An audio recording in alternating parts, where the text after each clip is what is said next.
Thank you for having me. Um, this week, we finally read the actual command that we've been engaged with for a few weeks already. Start counting from after the first day of Pesach, from the day you bring the Omer.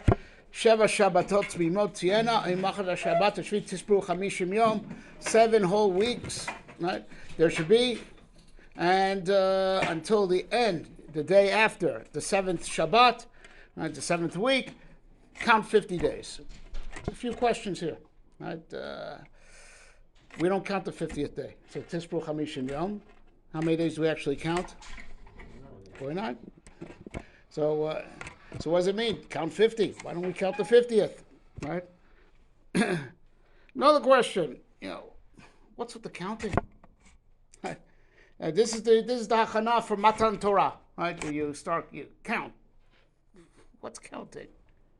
So everyone knows the famous midrash, and all the Rishonim bring it, that when Am Yisrael heard, from Moshe, Tavdot Elokim Ha'ar Hazeh, that they're destined to serve HaKadosh Baruch Hu at Har Sinai and get the Torah, so they started counting, right? But so they should be counting down, countdown, right? Because you're you can't wait for that day to come. Why do you count up? Right. Here's another question. Right. How do we count? We go first day, Yom Rishon, Lomer, Yom Sheni, Lomer, Yom Shishi, Lomer. No, you haven't been counting. Right? No. Right? Okay. No. Yom Echad, Shnei Yamim, as if the days are gathering up, adding up. We don't say second day, we say 2 days, 3 days, right? And the Post Gadol, it's brought down in the Son of Paul, you say Yom Shlishi on the third night, you're not Yotze, right? You have to count the sum total. Sum total, right? I'm on the third day. Days 1 and 2 are behind me. No, today there are 3 days. There are 4 days.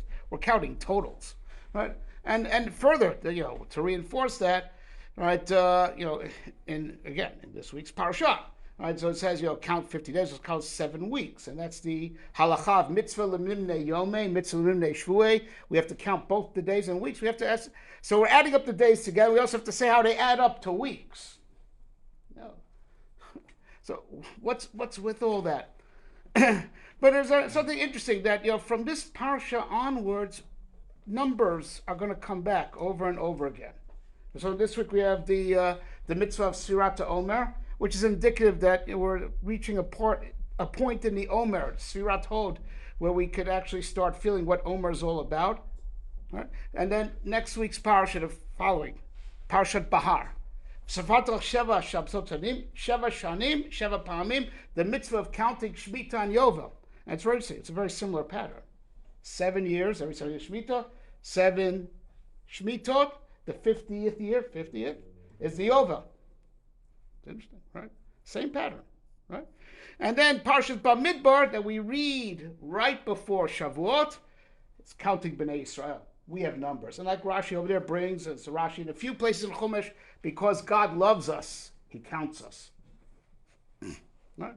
So something to do with counting that we have to understand, something to do with this particular sequence of adding up to sevens and adding the sevens up to 50. Right?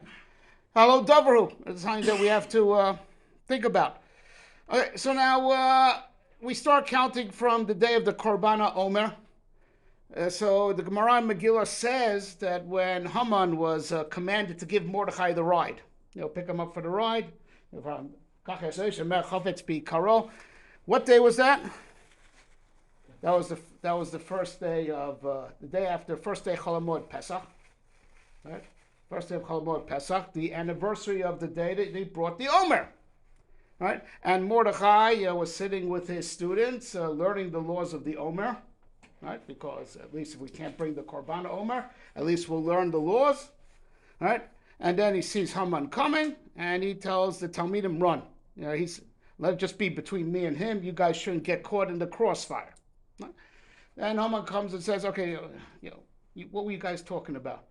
Says, well, we're talking about it when, it was Beit HaMikdash. We used to bring the Korban Omer. Say, this Korban Omer of yours, it was like gold, it was silver, right? Must have been very valuable. I said, no, no, no. It was just a fistful of barley.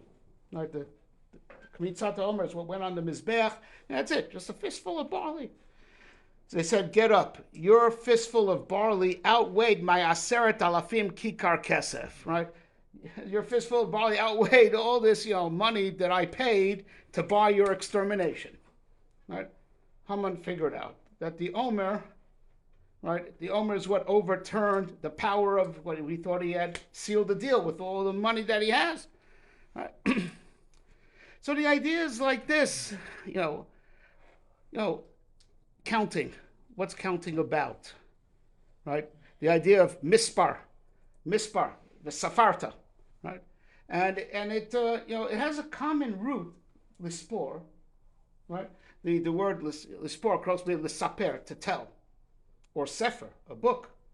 And the Mishnah, the first Mishnah in Sefer Yetzirah says, Bara olamo b'sefer v'sefer v'sipur.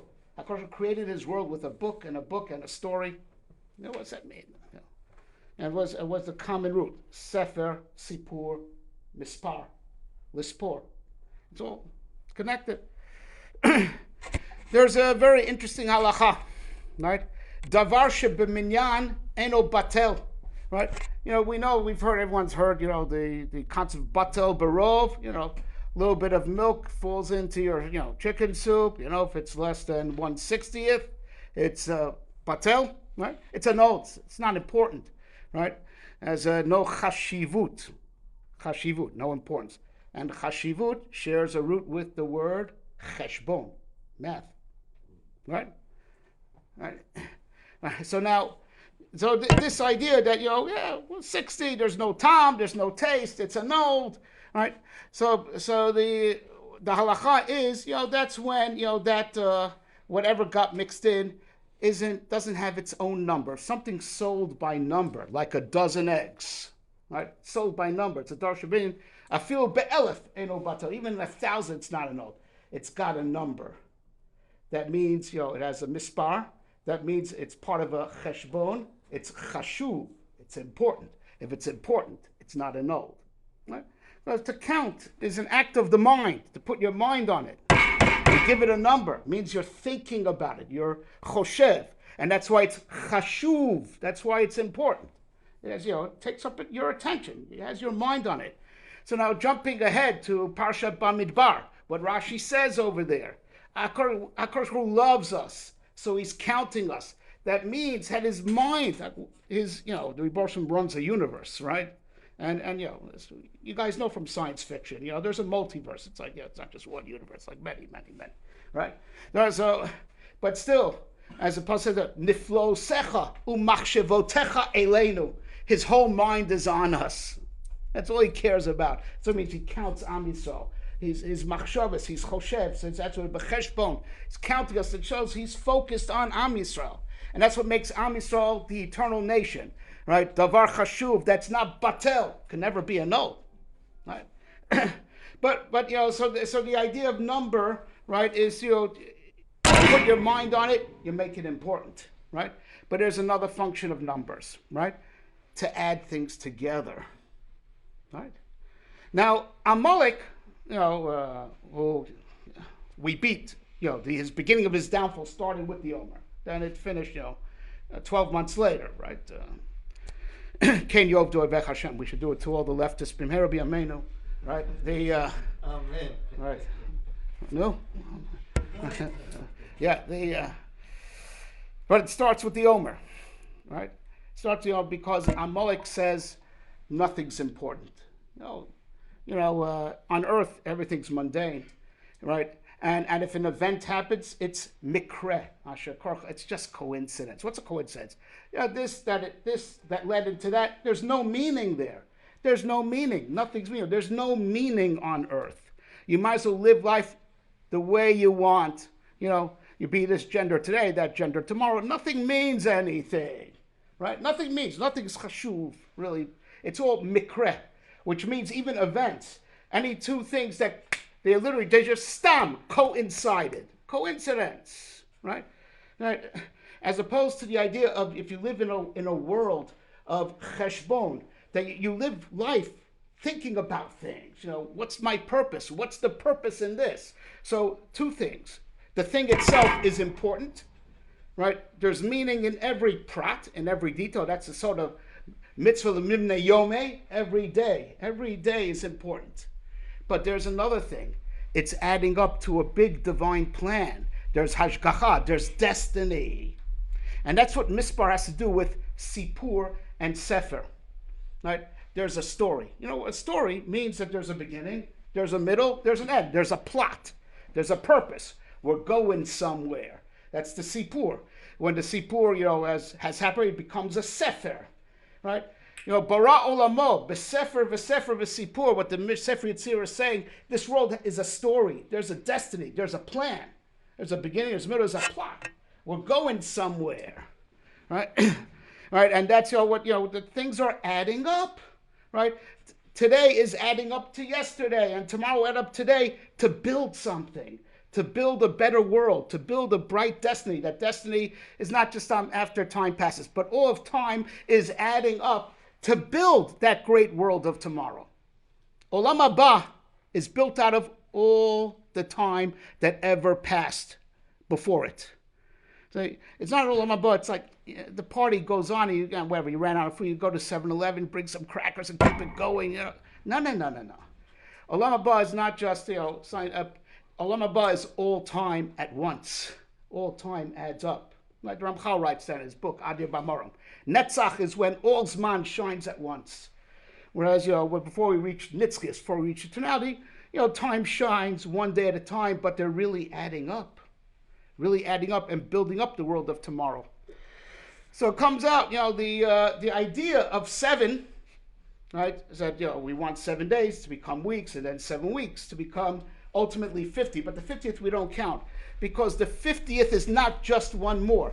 The 50th is the klal, is when all the 7 shine together. So it's not one more. It's not one more, right? It's all together. And that's the secret. What happens on Yovel? We free the slaves, right? It's a new world. It's a new world. And that world, it's called in Parshat Va'avado La'olam. It's forever land. It's a different world. It's La'olam. It's forever. So that's why we can't count the 50th, because not 49 plus 1. And 50 is when all the days shine together. It's not one day, one particular day you could give a number to. It's all the days together. And that's what happens also in this sequence of events, right, that of Shemitah and Yovel. And that's also in the big picture. Shita alfei shnin have alma. This world is going to last 6,000 years, right? We're a little bit behind schedule. So go out and put some emissions in the airs and, melt those polar caps, right? Because it's supposed to be, Gemara says, it's supposed to be water everywhere by the year 6,000. So get going. On the day that you don't have patience to learn, all right, and you don't feel like davening, don't say, mi ani machai. You have a driver's license, go out there, put some emissions in the world, and push destiny forward. Right? Shita fin shave alma, v'chad choruv, 7th millennium, right? It's desolate. And there'll be water everywhere. We're going to melt those polar caps, right? Bring on the climate change, right? We're going to melt those polar caps, right? And the tzaddikim are going to hover over the water. So don't worry, the guys on the right, they're not drowning, right? So, right, in the 8th millennium, is a new world, right? The 8th millennium, right? It's like the 8th week, right? That we hit after. It's connected to 50. So now I'll just say this real quick. There's a machloket amongst the Mekubalim whether this cycle itself of 7 and then a new world in the 8th itself repeats itself 7 times. The Ramban believed that. Ramban in Parsha, actually next is Parsha Bahar. All the Rishonim believe in the Shmitot, that the real Olam haba is in the 50th millennium, right? So you got time, but you're not, right? You're not rushing anywhere, right? We'll see what happens, when it happens. But here's the pattern. Right? That in preparation for Matan Torah, the days of the Omer is like a mini destiny, right? And we have to get used to thinking everything's important. If God's going to bring Torah to earth, and Torah is going to be integrated with life in earth, you have to have a perspective that if so, everything on earth is chashuv. It serves a purpose. Kol mashbra Kadosh Baruch Hu lo bra el chvodo. Anything that Kadosh Baruch Hu created, He created for His glory. Everything has a certain gilui kvod shamayim, a revelation of the glory of heaven, and that's why the world is ra'ui for Torah. Why should Torah be here if this world is meaningless? This world is full of meaning, and we have to. But not only that, not just every detail is full of meaning, but it all adds up. It's mitzaref. It adds up, right, to become even more meaningful. And that's the secret of Olam HaTikun, says the Ramchal. How do you get Tikun? How do you fix something that's broken? How do you fix yourself? Right? If you're lacking, you're lacking. If something you don't have, you don't have. Says the Ramchal. Because, when the creation adds itself up to each other, this could supplement what I don't have. I could supplement what it doesn't have. And that's how the world moves from Tohu to Tikkun, says the Ramchal. Tohu is when everyone is alone, everyone just me, looking out for number one. So you're going to be stuck with how you are. But if things start combining in a destiny that it's all one big story, that everything every year and every day adds on and is mosif, adds something to what was before, that's how you're making tikkun, by the integration of pulling the pieces together so all the components could supplement for each other, and the world moves to tikkun. Right? So the days of the Omer is that if we want Torah, and that's the message against Amalek. Amalek says life in this world is meaningless, and everything is just a coincidence. And the message of Usfartem Lachem is that everything is chashuv, right? And not only that, there's destiny. Everything is not mikra, it's not coincidence. Things are adding on. Everything is like one thing leads to another, leads to another. There's a build-up, there's a story that's ultimately going to become the other sefer of Bara Alamod, Sefer V'Sipur. If we come to this understanding that life is, everything about life in this world is important, and in addition to that, everything in life is part of a destiny of adding up. If you live life that way, which is the opposite of Amalek's view of life, then this world becomes worthy to receive the Torah on the 50th day. Ken Yiratzon. Thank you very much.